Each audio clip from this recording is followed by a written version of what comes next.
सभी शिक्षक साथियों को नमस्कार। आज हम लोग प्रेरणा पोर्टल पर 2023-24 में नए रजिस्ट्रेशन में क्या क्या चुनौतियां आती हैं इसी के बारे में देखेंगे। इसके लिए सबसे पहले गूगल पे क्रोम ब्राउज़र ओपन करते हैं। क्रोम में प्रेरणा पोर्टल लिखते हैं हम।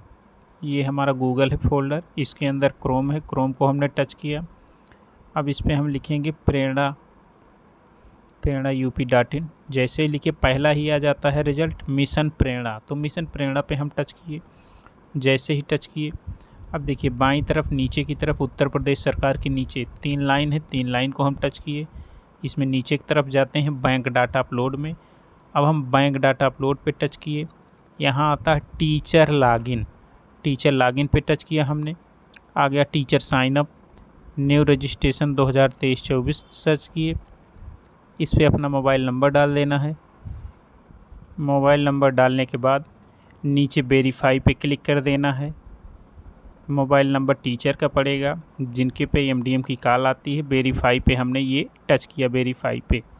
अब यहाँ आ गया सेंड ऑथेंटिकेशन SMS, इस पर क्लिक कीजिए, नीले कलर में है, ये आ गया।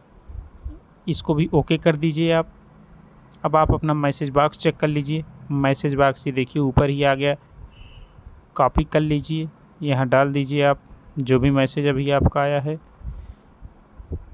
OTP डालने के बाद नीचे लॉगिन पे आपको क्लिक कर देना है। ये देखिए हमने OTP गलत डाला है इसलिए इनवैलिड OTP आ रहा है। अब हम पुनः मोबाइल नंबर डालेंगे, ओके कर दीजिए। मोबाइल नंबर पुनः डालिए, OTP पुनः भेजा जाएगा। हाँ, तो हमने दोबारा मोबाइल नंबर और OTP सही भर के लॉगिन कर लिया है। लॉगिन करने के बाद प्रेरणा पोर्टल के होम पेज पे आ गए हैं। यहाँ देखिए ऊपर प्रेरणा लिखा रहता है और बाएं तरफ कई कॉलम हैं। देखिए DBT स्टेटस 21-22 का, 22-23 का क्या स्टेटस है DBT का, बहुत सारी चीज़ें हैं। लेकिन हमको आज रजिस्ट्रेशन के बारे में चर्चा करनी है तो इसको हम छोटा कर देंगे। नीचे की तरफ आप जाते हैं, देखिए ज़िला आ जाएगा, ब्लॉक का नाम लिखा आ जाएगा, एरिया कैसा है, ग्रामीण है कि शहरी है, विद्यालय का नाम आ जाएगा, विद्यालय यूडाइस कोड आ जाएगा, लोकल बॉडी बेसिक शिक्षा परिषद है, यूडाइस की कैटेगरी अपना डिपार्टमेंट ऑफ एजुकेशन है, स्कूल मैनेजमेंट कैसा है आपका, प्राइमरी विद्यालय है कि जूनियर विद्यालय है या कंपोजिट विद्यालय है। नीचे अब देखिए सेशन आ गया 2023-24 में हमारे विद्यालय में टोटल स्टूडेंट 56 थे, वेरीफाइड स्टूडेंट 56 हैं, रिमेनिंग 0 हैं। 56 स्टूडेंट का हमने 56 का वेरीफाई प्रेरणा पोर्टल पे कर दिया है। अब इसके बाद एक ऑप्शन आ रहा है student Aadhaar verified, Aadhaar not verified, student Aadhaar not available, pending student for Aadhaar authentication. जब प्रेरणा के ऐप से आधार संबंधी प्रक्रिया इन छात्रों की कर दी जाएगी फिर यहाँ पे भी दिखने लगेगा। इसके बाद नीचे देखिए न्यू करके आ रहा है DBT स्टेटस एनालिटिक 2021-22। लेकिन बच्चों का हमें रजिस्ट्रेशन करना है तो स्टूडेंट रजिस्ट्रेशन 2023-24 पे हमको क्लिक करना होगा। ये देखिए हमने क्लिक किया स्टूडेंट रजिस्ट्रेशन पे। जैसे ही आप क्लिक करते हैं एक नया पेज खुल के आ जाता है। यहाँ पे लिखा हुआ है आधार सत्यापन का दिशा निर्देश दिया गया है। इसको हम लोग खोल के देख लेते हैं डाउनलोड अगेन करके।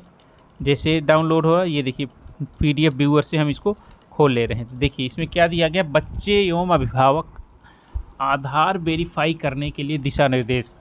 कैसे आप आधार वेरीफाई करेंगे इसका भी कुछ दिशा निर्देश इसमें है, ये भी देख लेते हैं फिर रजिस्ट्रेशन करते हैं। आधार वेरीफाई करते समय डाटा अंग्रेजी में ही भरना है, ध्यान देना, हिंदी में नहीं भरना है। आधार वेरिफिकेशन के 3 प्रयास हैं, जांच परख के ही सारी जानकारियों का मिलान करना है। बच्चे का आधार वेरीफाई करते समय नाम स्पेलिंग सेम टू सेम लिखनी है, बदलाव नहीं करना आधार के अनुसार। S of, C of, D of जो भी लिखा है अभिभावक में वही दर्ज करना। जन्मतिथि जो आधार कार्ड में लिखी है वही पोर्टल पर भी लिखना है। लिंग जो आधार पे लिखा है वही लिखें। आधार नंबर आधार कार्ड से देखकर बिल्कुल सही भरना है, ठीक ना। यही इतनी जानकारियाँ इसमें थी।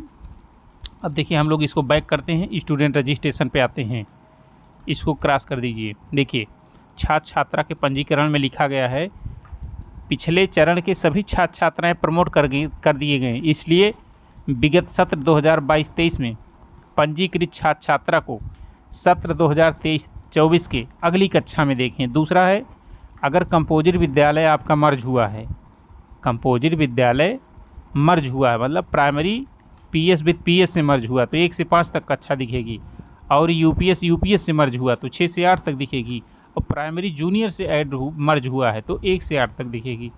सभी अध्यापक को सत्र 23-24 के छात्र छात्राओं को वेरीफाई कर लें। यदि कोई छात्र छात्रा विद्यालय नहीं है तो उन्हें डिलीट करें। देखिए अब यहाँ सबको हम वेरीफाई कर चुके हैं, इसलिए नया रजिस्ट्रेशन हम कर सकते हैं। देखिए और नीचे हम जाते हैं, और नीचे गए, जिला लिखा है, क्षेत्र लिखा है, ब्लॉक लिखा गया, विद्यालय का प्रकार आपका पीएस है, यूपीएस है, कंपोजिट है, ये पहले से भरा हुआ आएगा। इसमें हम कुछ नहीं कर सकते। विद्यालय का नाम ये देखिए लिखा हुआ, टच नहीं कर सकते हैं आप। सिर्फ इसमें कक्षा को टच कर सकते हैं, बच्चे की कौन सी कक्षा है, जिस कक्षा में एडमिशन लेना चाहते हैं। मान लीजिए हम कक्षा 6 में एडमिशन लेना चाहते हैं तो लिख दिया हम कक्षा 6 में। ठीक, अब यहाँ परिवार की यूनिक पहचान संख्या, राशन कार्ड संख्या यहाँ भरनी पड़ेगी। राशन कार्ड संख्या कहाँ से जानकारी करेंगे? राशन कार्ड संख्या के लिए हमने नीचे डिस्क्रिप्शन बॉक्स में लिंक दे दिया, उस लिंक पे जाके वीडियो देख लीजिए। वीडियो के माध्यम से बच्चे के अभिभावक की राशन कार्ड संख्या जानकारी कर लीजिए, फिर आगे की प्रक्रिया होगी। बिना राशन कार्ड संख्या जाने बच्चे का आप रजिस्ट्रेशन नहीं कर सकते हैं। इसके लिए नीचे जाइएगा, देखिएगा कक्षा 6 का रजिस्ट्रेशन हम कर रहे हैं। अब तक हम कक्षा चुन चुके हैं। राशन कार्ड संख्या बच्चे की जो कुछ भी होगी यहाँ से आप भर देंगे, जो कुछ 10-12 जो कुछ भी आप भरते चले जाएंगे। आप कक्षा चुनाव हो गया, कक्षा 6 का बच्चा है। नीचे देखिए यहाँ एक चीज़ और आ रहा, केवल 3 प्रयास मान्य हैं आधार वेरिफिकेशन की। बच्चे का हम प्रवेशांक यहाँ भर देंगे, प्रवेश तिथि हम भर देंगे। पहले प्रवेशांक आप भर दीजिए। यहाँ देखिए जैसे ही प्रवेशांक भरते हैं प्रवेश तिथि आ जाती है। प्रवेश तिथि जैसे क्लिक करते कैलेंडर खुल के आता है। ये देखिए वर्ष है, इस प्रकार वर्ष का चुनाव कर लेंगे। ये वर्ष चुनाव कर लिया हमने। वर्ष कब तक चुनाव कर सकते? केवल 2014 तक ही वर्ष का चुनाव हो सकता 6 में प्रवेश लेने के लिए। 14 के पहले बच्चे का प्रवेश नहीं लिया जा सकता। प्रवेश तिथि, ठीक ना, 14 के पहले प्रवेश ही नहीं करना। इस समय 2023 चल रहा है तो हमको 23 डालना पड़ेगा। अप्रैल में जिस तारीख में एडमिशन ले रहा है बच्चा वो तारीख डाल दीजिए। मान लीजिए 17 को एडमिशन ले रहा है, 17 डाल दीजिए। इसके बाद इसमें पूछा जा रहा है छात्र छात्रा का आधार बना है, अगर बना है तो हाँ करिए। तो उसके बाद आपको छात्र छात्रा का नाम आधार के अनुसार भरना होगा, बच्चे का लिंग भरना होगा, लड़का है या लड़की। नीचे फिर आ जाएगी बच्चे की जन्मतिथि। जन्मतिथि पे क्लिक कीजिए, इसमें वर्ष का चुनाव करने का आ जाएगा, चाहे जो वर्ष चुनाव कीजिए। बच्चे की जन्मतिथि आप 2006 के पहले की नहीं डाल सकते हैं, ठीक ना। कक्षा 6 में 2006 के पहले जन्मतिथि नहीं डाली जा सकती। यहाँ से वर्ष चुन लिया हमने, मान लीजिए 2009 वर्ष है, और बच्चे की जन्मतिथि मान लीजिए जून में हुई है। यहाँ मान लीजिए 18 डाल दिए तो 18/6/2009 इस प्रकार हम भर दिए। उसके बाद बच्चे का पता डालना है, ये आधार के अनुसार भरेंगे। अभिभावक का नाम यहाँ डालेंगे, आधार पे उसके माता का नाम लिखा कि पिता का नाम यहाँ भर दिया जाएगा, और उसके नीचे जिसका नाम आधार पे पड़ा है वो बच्चे का क्या है, दादा है, दादी है, भाई बहन या जो रिश्ता हो उससे वो रिश्ते का यहाँ से चुनाव कर लीजिए।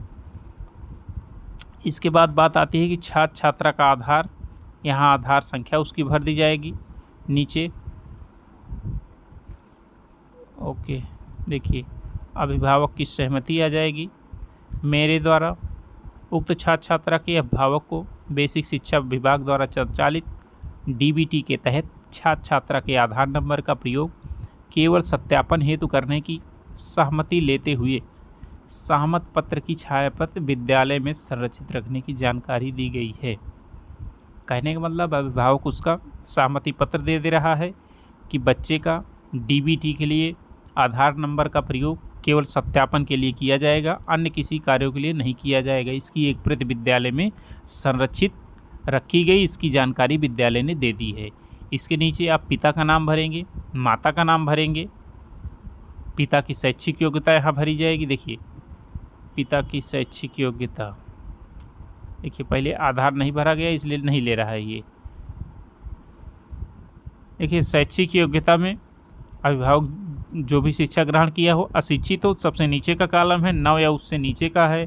ITI, high school, intermediate, diploma, स्नातक, परास्नातक, एमफिल, डॉक्टरेट, जो भी डिग्री अभिभावक की, यहाँ से चुनाव कर लेना है। उसके बाद देखिए पिता की शैक्षिक योग्यता हो गई, अब माता की शैक्षिक योग्यता इसी प्रकार चुनाव कर लेंगे।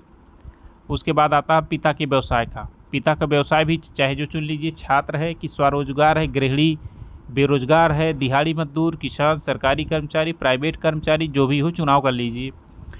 पिता का व्यवसाय के बाद माता का व्यवसाय डाल दीजिए। उसके बाद मोबाइल नंबर डालना अनिवार्य है।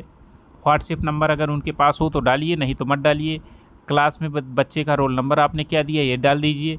उसके बाद धर्म का चुनाव कर लीजिए, बुद्ध धर्म, क्रिश्चियन, हिंदू, इस्लाम, जैन धर्म का, अदर, सिख है या जॉर्डिज्म है। इसके बाद बात आती है राशन कार्ड का प्रकार। बच्चे का राशन कार्ड कैसा है, APL, BPL, अंत्योदय या अन्य। इस समय पात्र गृहस्थी का कार्ड चल रहा है। पात्र गृहस्थी कार्ड मतलब BPL का कार्ड है, और अंत्योदय आप जान ही रहे, कोई कार्ड नहीं बना है तो अन्य डाल देंगे आप। श्रेणी बच्चे की डाल दीजिए, सामान्य वर्ग का है कि अन्य पिछड़े वर्ग का है, ST का है कि SC का है। अगर दिव्यांग है तो यहाँ हाँ कर देंगे, और हाँ जब करेंगे दिव्यांगता का इसमें से कोई भी चुनाव कर लीजिए जिस प्रकार की बच्चे को दिव्यांगता हो। कुल मिला के 20 दिव्यांगताएँ हैं, इसमें से आप चुनाव कर लीजिए। और दिव्यांग नहीं है तो यहाँ नहीं डाल देंगे आप। छात्र छात्रा की जनपद का नाम यहाँ भरा हुआ आएगा, अगर बदलाव चाहते हैं तो बदल दीजिए आप। क्षेत्र का प्रकार रूरल, अर्बन, ग्रामीण अभ्यर्थी है या शहरी। रूरल का मतलब हो गया ग्रामीण, अर्बन माने शहरी। जहाँ की बात बच्चा निवासी हो वहाँ डाल दीजिए। छात्र छात्रा के विकास खंड का नाम यहाँ डाल सकते हैं आप। उसका ग्राम पंचायत वार्ड चुनाव कर लीजिए, चुनने को आएगा। पिन कोड डाल दीजिए। अगर छात्र छात्रा आउट ऑफ स्कूल है तो हाँ करेंगे, और हाँ करेंगे तो आउट ऑफ स्कूल का सर्वेकर्ता किसने किया था, सर्वेकर्ता का मोबाइल नंबर डाल दीजिए। आउट ऑफ स्कूल नहीं है, और एक चीज़ इसमें पूछेगा कि विद्यालय न जाने का कारण, आउट ऑफ स्कूल क्यों हुआ वो। कुल मिला के 30 कारण हैं आउट ऑफ स्कूल होने के, इसमें से आप कुछ भी चुन लीजिए जो सही हो। और पूछा जा रहा है बच्चे को विशेष प्रशिक्षण की आवश्यकता है। अगर आपको लगे कि विशेष प्रशिक्षण चाहिए तो आप यहाँ हाँ कर दीजिए, वरना नहीं रहने दीजिए। और एक प्रश्न पूछा गया, बच्चे कभी विद्यालय में नामांकन हुआ है, अगर कभी हुआ है तो हाँ करिए, नहीं तो नहीं कीजिए। और बच्चा अगर आउट ऑफ स्कूल नहीं है तो आप यहाँ नहीं चुनाव कर लेंगे, तभी कुछ नहीं पूछेगा। तब यहाँ पे सीधे प्रोसीड टू सेव का ऑप्शन पूछेगा। इतना करके आप प्रोसीड टू सेव कर दीजिए। इतना करने के बाद हम प्रोसीड टू सेव पर क्लिक कर देंगे। देखिए जैसे क्लिक करते हैं छात्र छात्रा का नाम बने। हमने इसमें केवल समझाने के लिए ये किया था, इसलिए ये ऐसा कह रहा है। अब अगर आप सब कुछ सही भरेंगे तो प्रोसीड टू सेव करने पर ये अगले पेज पे ले जाएगा और कहेगा छात्र छात्रा का पंजीकरण सफलतापूर्वक हो गया है, छात्र के आधार का सत्यापन हो चुका है। इसके बाद माता या पिता किसी एक का आपको आधार सत्यापित करना होगा, उसका आधार नंबर डालना होगा, आधार के अनुसार नाम डालना होगा। आप सेव करेंगे तो कहेगा अभिभावक का आधार सफलतापूर्वक सत्यापित कर लिया गया। जब सफलतापूर्वक सत्यापित हो जाएगा तो नीचे ऑप्शन आएगा कि पूर्णतया सुरक्षित या फाइनल सेव। जैसे आप फाइनल सेव कर देंगे, अगर सब कुछ आपका सेव है तो बच्चा फाइनली रजिस्टर्ड हो जाएगा। ठीक दोस्तों, तो इस प्रकार आप बच्चे का रजिस्ट्रेशन कर सकते हैं। धन्यवाद।